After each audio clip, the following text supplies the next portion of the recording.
I think we can all agree that this case has had its share of suspects over the years, but one thing that we know for sure is that it's still an unsolved mystery. So what do we know now? Before we get into this video, I would like to mention that I have another channel. The link will be in the description below if you would like to go and check out some paranormal videos. And let's get into this. On December 26, 1996, at approximately 5:15 a.m., the Boulder Police Department received a call from a man who identified himself as John Ramsey. He stated that he had called the police because someone had broken into their home and kidnapped his 6-year-old daughter. The family lived at 755 13th Street in Boulder, Colorado. John told the operator that he had left the house earlier that morning around 5 a.m. to go for a jog. When he returned, he noticed a sliding glass door was open and the house had been ransacked, was nowhere to be seen. He stated that there was a note on the wall that said, "We have your daughter. If you want her back alive, you must come to the phone." On the other end of the line, the voice on the other end hung up.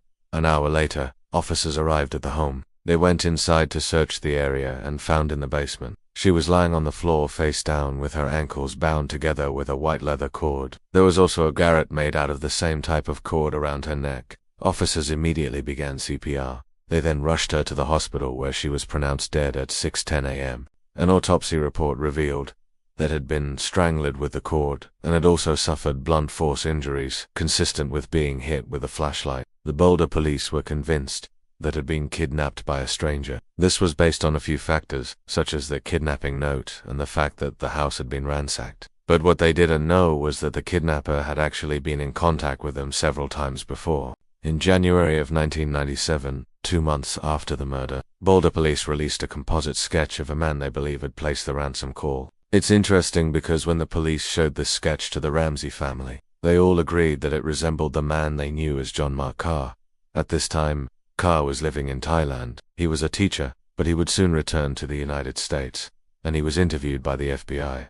He denied any involvement in the murder. Eventually, the investigation went cold. In August of 2008, new DNA testing technology allowed investigators to recover profile samples from the crime scene. The results revealed male DNA, but it wasn't a match to anyone in the national database. In May of 2010, John Ramsey died of an apparent heart attack. Before his death, he always maintained his innocence and believed that the police were looking in the wrong direction. He firmly believed that had not been murdered in their home, and that she had actually been kidnapped from somewhere else and then brought back there. In October of 2016, a book called An American Murder Mystery proposed that Burke Ramsey, brother, could have been responsible for her death. This theory was supported by the behavior analyst, Dr. Robert R. Hazel. He claimed Burke had acted in self-defense after had assaulted him and had no idea how to properly dispose of the body. Hazel even alleged that the ransom note was written by Patsy Ramsey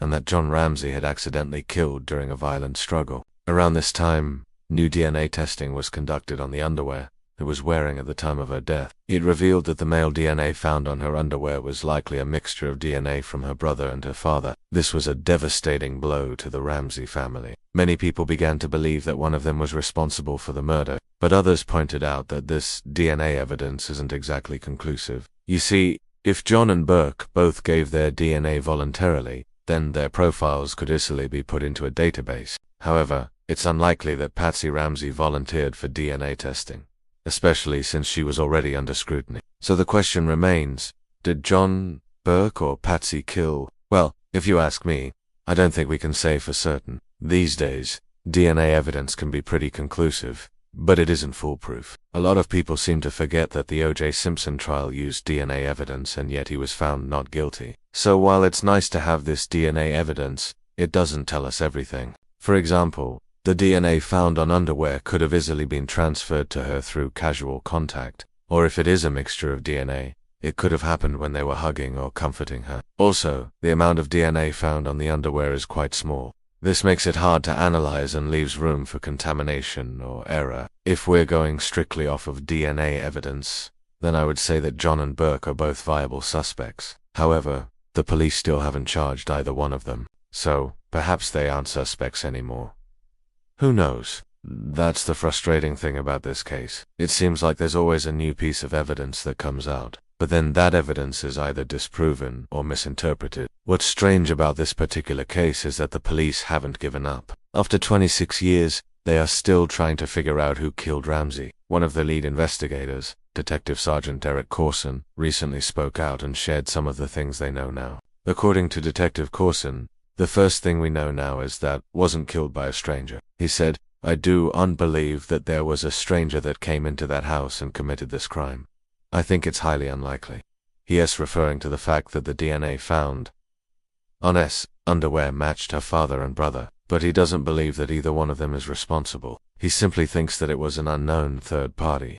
He also stated that the media played a huge role in creating false leads and giving them false hope. He said, "I think it definitely hampered our investigation. I think it led to a lot of false leads. I think it led us down a lot of paths that weren't accurate. I think it generated a lot of theories that were inaccurate, and it created a lot of mistrust between law enforcement and the public." Another thing that the police know now is that John Ramsey was a possible target. Detective Carson said, "I think that is a possibility that he was targeted, and that his selection may have had nothing to do with his daughter." So is this case really about it all? Could her father have been the intended victim and she was just in the wrong place at the wrong time? Well, it's certainly possible. Let's not forget that John Ramsey had made millions of dollars and was very successful in business. Not only that, but he was also very involved in the community and well liked by many people. So maybe someone wanted John Ramsey dead, and they didn't care about killing his daughter in the process. Then again, the police believe that whoever killed knew the layout of the house and waited until her parents were asleep to let themselves in. They also believe that this person kept a close eye on the house in the days leading up to the murder. So it's entirely possible that this was a random act of violence against. But there's something else that the police know now. They know that they made a mistake. Detective Corson admitted that they did uncollect proper crime scene evidence because they believed that had been kidnapped. Had they known that she was killed in their home, then they might have found more evidence. They might have realized that the killer had come prepared and knew the layout of the house. And, lastly, the police now know that they'll probably never catch the killer. They have no solid leads and no new witnesses have come forward in years. Even if they do find new evidence, it's likely not going to give them the answers they need. Unfortunately, this case will probably continue to go unsolved for many years to come. But hopefully, someday they'll find enough evidence to give family the closure they deserve. Do you think JonBenét's killer will ever be caught? Let me know your thoughts in the comments below. If you enjoyed this video, be sure to follow for more, and I'll see you next time.